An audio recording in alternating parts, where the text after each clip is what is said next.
दबाव में तहरीक इंसाफ के अरकान के इस्तीफे मंजूर नहीं किए जाएंगे। राजा परवेज अशरफ। बरतानिया में 13 साल लड़की के लाइलाज कैंसर को इनकलाबी तरीके से ख़त्म कर दिया गया। और जानिए कि फेसबुक का स्टार्स प्रोग्राम क्या है। ये BBC उर्दू सर्विस है। साद सुहेल से खबरें सुनिए। स्पीकर कौमी असम्बली राजा परवेज अशरफ ने कहा है कि वो तहरीक इंसाफ के अरकान के इस्तीफे उस वक्त तक मंजूर नहीं करेंगे जब तक ये यकीनी नहीं बनाया जाता कि उन्होंने किसी दबाव के बगैर ये फैसला किया है। मजीद तफसीलात बता रहे हैं अमाद खालिक। सहाफ़ियों से गुफ्तगू के दौरान राजा परवेज अशरफ का कहना था कि इस्तीफे मंजूर करने के कवायद व ज़वाबित मौजूद हैं। कानून कहता है कि अगर कोई रुकन दबाव में इस्तीफा दे तो इसे कबूल न किया जाए। स्पीकर ने दावा किया कि तहरीक इंसाफ के अरकान कौमी असम्बली इस्तीफों के बावजूद पार्लियामेंट लॉजेस में क़याम और मराद हासिल कर रहे हैं। मुझे पैगाम भेजे जाते हैं कि इस्तीफे मंजूर न किए जाएं। वो कहते हैं कि उन्होंने इन अरकान के इस्तीफे मंजूर किए जिन्होंने ज़राए इब्लाग और सोशल मीडिया पर इस्तीफों की तस्दीक की और अपनी मर्जी से नशिस्तें खाली की। बरतानिया में एक 9 उम्र लड़की के लाइलाज कैंसर को उसके जिस्म से एक नई इनकलाबी दवा के पहले इस्तेमाल से ही ख़त्म कर दिया गया है। मजीद तफसीलात बता रही हैं आसिया अंसर। एलिसिया के लुकीमिया मर्ज के दीगर तमाम इलाज नाकाम हो चुके थे, लिहाजा बरतानिया के ग्रेट ऑरमोंड स्ट्रीट अस्पताल के डॉक्टरों ने बायोलॉजिकल इंजीनियरिंग का इस्तेमाल करते हुए बेस एडिटिंग की नई दवा तैयार की और एलिसिया को नई जिंदगी दी है। डॉक्टर्स का ख्याल था कि अगर ये तरीका इलाज कामयाब रहा तो एलिसिया के कुव्वत मुदाफियत के निज़ाम और टी सेल्स को एक और बोन मैरो ट्रांसप्लांट के जरिए बनाया जाएगा। ग्रेट ऑरमोंड स्ट्रीट अस्पताल में डॉक्टरों की टीम ने बेस एडिटिंग नामी टेक्नोलॉजी का इस्तेमाल किया जो सिर्फ 6 साल पहले इजाद हुई थी और ये जिनियात में नाकाबिल यकीन तरक्की की वजह से हुआ।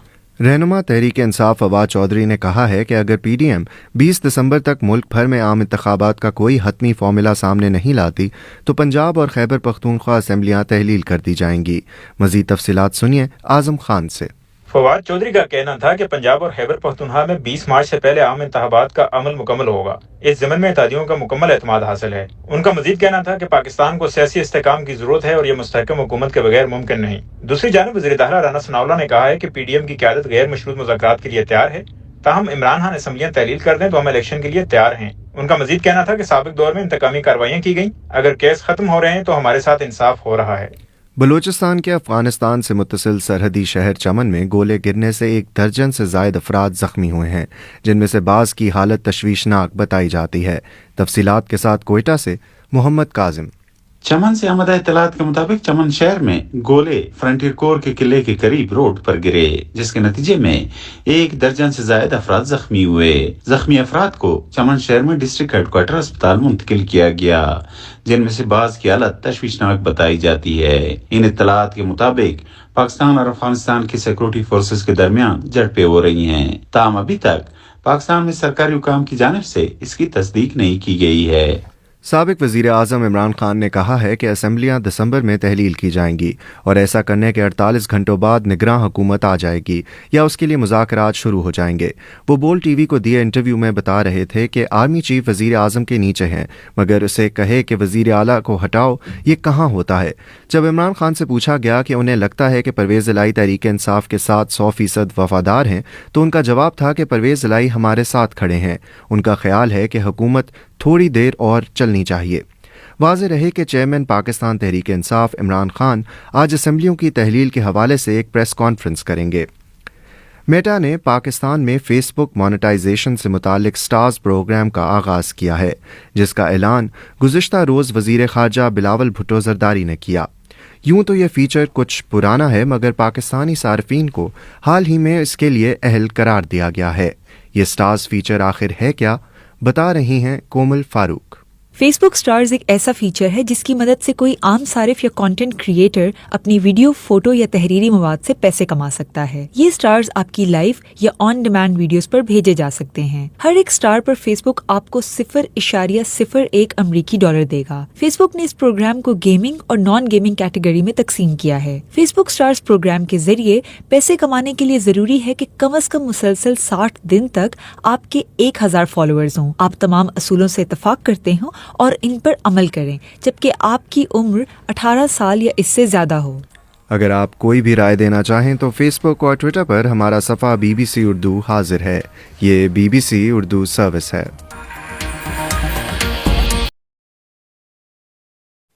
अस्सलाम वालेकुम सामाईन, इस न्यूज़ बुलेटिन को सुनने के लिए शुक्रिया। اس طرح کی ऑथेंटिक نیوز سننے کے لیے آپ ہمارے دوسرے چینل کو بھی سبسکرائب کر سکتے ہیں۔ اس کے لیے آپ اوپر دیے گئے آئی بٹن پر چینل کا نیم پہ کلک کر کے ریڈائریکٹ ہو سکتے ہیں، یا پھر ڈسکرپشن میں دیے گئے لنک پر کلک کر کے آپ اس چینل پر ریڈائریکٹ ہو سکتے ہیں۔ آپ اس چینل کو بھی سبسکرائب کیجیے اور ऑथेंटिक نیوز سنیے۔ شکریہ۔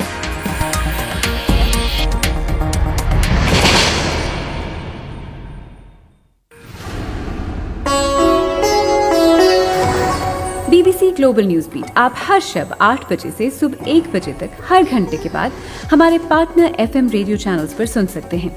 2.5 منٹ پر مبنی گلوبل نیوز بیٹ میں انٹرٹینمنٹ، سائنس، ٹیکنالوجی اور سپورٹس کے علاوہ ملکی اور بین الاقوامی خبریں شامل ہیں۔ گلوبل نیوز بیٹ بالخصوص نوجوانوں کے لیے ترتیب دیا گیا ہے۔ یہ خبریں آپ BBC اردو سروس سے سن رہے ہیں۔ یوکرین کا کہنا ہے کہ روسی ڈرون حملوں نے اوڈیسا کے جنوبی علاقے میں 15 لاکھ افراد کو بجلی کی سہولت سے محروم کر دیا ہے۔ اس بارے میں مزید بتا رہے ہیں زین خان آفریدی۔ یوکرینی فوج نے کہا ہے کہ 10 ایرانی ساختہ ڈرون مار گرائے گئے، لیکن 5 ڈرونز نے بنیادی ڈھانچے کو نقصان پہنچایا ہے۔ صدر زیلنسکی نے مرمت کا کام کرنے والے عملے کو سراہا، لیکن خبردار کیا کہ بجلی کی سپلائی بحال کرنے میں ہفتے لگ سکتے ہیں۔ اوڈیسا کی انتظامیہ کے ایک ترجمان نے لوگوں کے انخلاء کے مطالبات کی تردید کی ہے۔ یوکرین اپنے ہمراس راکٹ لانچز کے ذریعے روسی فوج پر جوابی حملے کر رہا ہے، اور ایک دعوے کے مطابق مقبوضہ شہر میلٹوپول میں راکٹ حملے سے متعدد روسی فوجیوں کے ہلاک ہونے کی اطلاعات ہیں۔ جنوبی کوریا کی اپوزیشن کی اکثریت والی قومی اسمبلی نے وزیر داخلہ لی سنگ من کی برطرفی کا مطالبہ کرتے ہوئے ایک تحریک منظور کی ہے۔ اس بارے میں مزید بتا رہے ہیں حسن عباس۔ سول کے ایک مشہور علاقے میں ہالووین کے موقع پر بہت بڑا ہجوم جمع ہو جانے کے باعث کچلے جانے سے 151 سے زیادہ افراد ہلاک ہو گئے تھے۔ اس واقعے پر آنے والے حکومتی رد عمل پر اپوزیشن نے خوب تنقید کی اور اسی کے بعد یہ ووٹ سامنے آیا۔ وزیر پر بے پناہ دباؤ کے باوجود صدر یوں سیکیول سے بڑی حد تک توقع کی جا رہی ہے کہ وزیر داخلہ کے استعفے کے مطالبے کو نظر انداز کریں گے۔ جنوبی کوریا کی پولیس وزارت داخلہ کے ماتحت ہے، جنہیں سیول کے ایٹاون ضلع میں یہ واقعہ پیش آنے کے بعد طلب کیا گیا تھا۔ نائجر میں 4 سال قبل اغوا ہونے والے ایک جرمن انسانی حقوق کے کارکن کو رہا کر دیا گیا ہے۔ جرمن میڈیا کا کہنا ہے کہ جورگ لینگر کو مراکش کی ثالثی کی کوششوں کے ذریعے رہا کیا گیا۔ جورگ لینگر کی تنظیم ہیلپ نے ان کی رہائی کی کوششوں میں شامل ہر فرد کا شکریہ ادا کیا، بشمول مالی کے لوگوں کا۔ 62 سالہ لینگر کو نائجر کے مغرب میں مالی کی سرحد کے قریب موٹر سائیکلوں پر سوار افراد نے 2018 میں اغوا کیا تھا۔ اور اب کھیلوں کی خبریں۔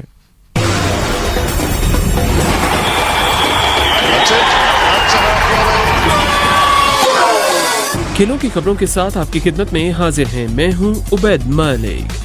آج کھیلوں کی خبروں کا آغاز کرتے ہیں ملتان میں جاری پاکستان اور انگلینڈ کے درمیان دوسرے ٹیسٹ میچ کی خبر سے۔ پاکستان کی دوسری اننگز جاری ہے اور آج میچ کا تیسرا دن تھا۔ دن کے اختتام پر پاکستان نے 4 وکٹوں کے نقصان پر 198 رنز بنائے اور پاکستان کی جانب سے سعود شکیل 54 رنز جبکہ فہیم اشرف 3 رنز کے ساتھ ناٹ آؤٹ ہیں۔ پاکستان کی جانب سے اس دوسری اننگز کی خاص بات امام الحق کے 60 رنز تھے۔ پاکستان کو جیتنے کے لیے 157 رنز درکار ہیں جبکہ انگلینڈ کو جیتنے کے لیے 6 وکٹیں۔ اس میچ میں انگلینڈ نے پہلے بیٹنگ کرتے ہوئے اپنی پہلی اننگز میں 281 رنز بنائے تھے اور پاکستان کی جانب سے اس میچ میں ڈیبیو کرنے والے اسپن بالر ابرار احمد نے 7 کھلاڑیوں کو پیویلین کی راہ دکھائی تھی۔ اس کے بعد پاکستان نے اپنی پہلی اننگز میں 202 رنز بنائے، تاہم انگلینڈ نے اپنی دوسری اننگز میں 275 رنز بنائے۔ ادھر آسٹریلیا نے مہمان ٹیم ویسٹ انڈیز کو ایڈیلیڈ میں ہونے والے دوسرے ٹیسٹ میچ میں 419 رن سے شکست دے دی ہے۔ آسٹریلیا نے اس دوسرے ٹیسٹ میچ میں پہلے بیٹنگ کرنے کا فیصلہ کیا اور پہلی اننگز میں 511 رنز بنائے اور 7 وکٹوں کے نقصان پر اننگز ڈکلیئر کی، جس کے بعد ویسٹ انڈیز نے اپنی دوسری اننگز میں 214 رنز بنائے اور اس کے تمام کھلاڑی آؤٹ ہو گئے۔ آسٹریلیا نے بعد میں اپنی دوسری اننگز میں 199 رنز بنائے اور 6 وکٹوں کے نقصان پر اننگز ڈکلیئر کر دی۔ تب ویسٹ انڈیز کو جیتنے کے لیے 496 رنز کا ہدف ملا، جس کے تعاقب میں ویسٹ انڈیز کی پوری ٹیم صرف